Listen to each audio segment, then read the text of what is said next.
The Prime Minister of Thailand moved to dissolve Parliament's lower house on Monday while calling for new elections on February 2nd. Prime Minister Yingluck Shinawatra took the action to appease protesters who are calling for her resignation. They vowed to keep up the demonstration, saying the government is so corrupt it's unlikely the opposition could win at the polls. Joining us with more via Skype from Chicago is Thai activist TIPPI Lee, as well ASVAKOVITH is the Thai Alliance in America, and he's on the phone with us from Virginia. Welcome to both of you. Hi. Thanks so much for having us, Nicole.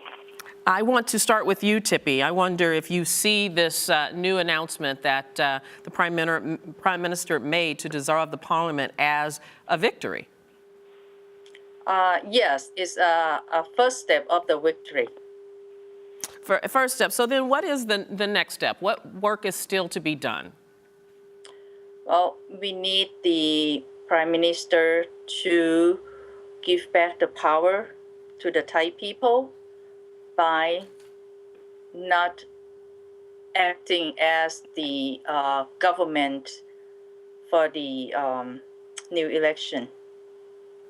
Let me bring you in at this point. Of course, you know, the protests have escalated over time. At first, the Prime Minister, Shinawatra, said that she would not do anything. She now has made this announcement to dissolve the Parliament, and yet people continue to protest. Why do you think, first of all, they're still out on the streets? Debbie, well, thanks for having me on the call again. So, yeah, you know, many of the protesters believe that the Shinawatra regime the political system, and the only way to rid the regime is to really have an appointed People's Council to oversee and reform the political process.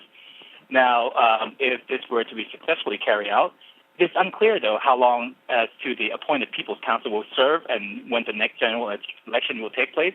What the Prime Minister Yingluck is proposing is that she dissolve the Parliament and have a general election in the next 60 days to be held by February 2nd of 2014.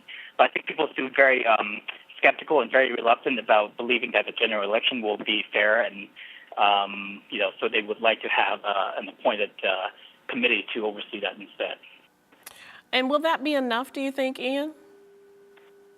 You know, it's unclear. I mean, it's certainly not a long-term solution, right? Because when you have an elected or when you have an appointed People's Council to serve, how long would that take? And after that, when the general election will take place, what if the people will still elect the current administration to come and serve?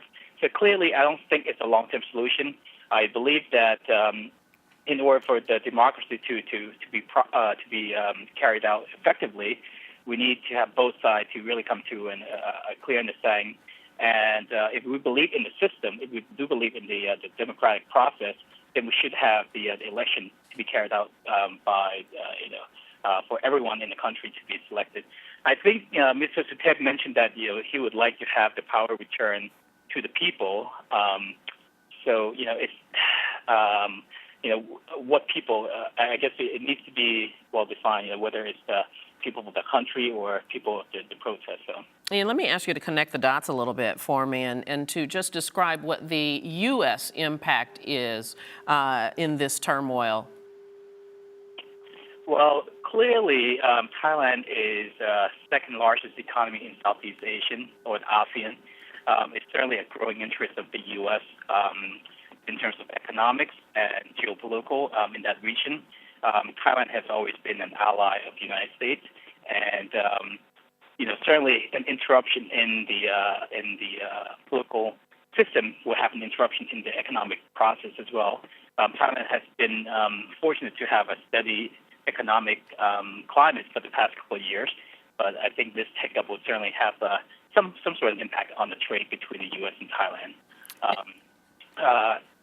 We hope that things will get resolved peacefully, and I know that everyone who are out to protest, they believe that this is a must, that they must take action in order for this corrupt government to be ridded. And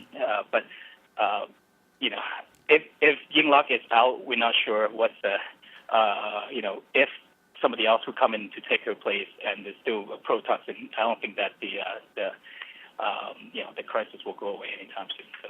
Yeah, indeed. Tippi, let me turn back to you for my final question, and that is, there seems to be so much distrust from those who associate Prime Minister Yingluck with her brother. Is there anything that she can do remaining in office to repair those feelings of mistrust? I don't think remaining in the office will repair any trust, because for the past 2 years she in the office, we could see all the corruption, and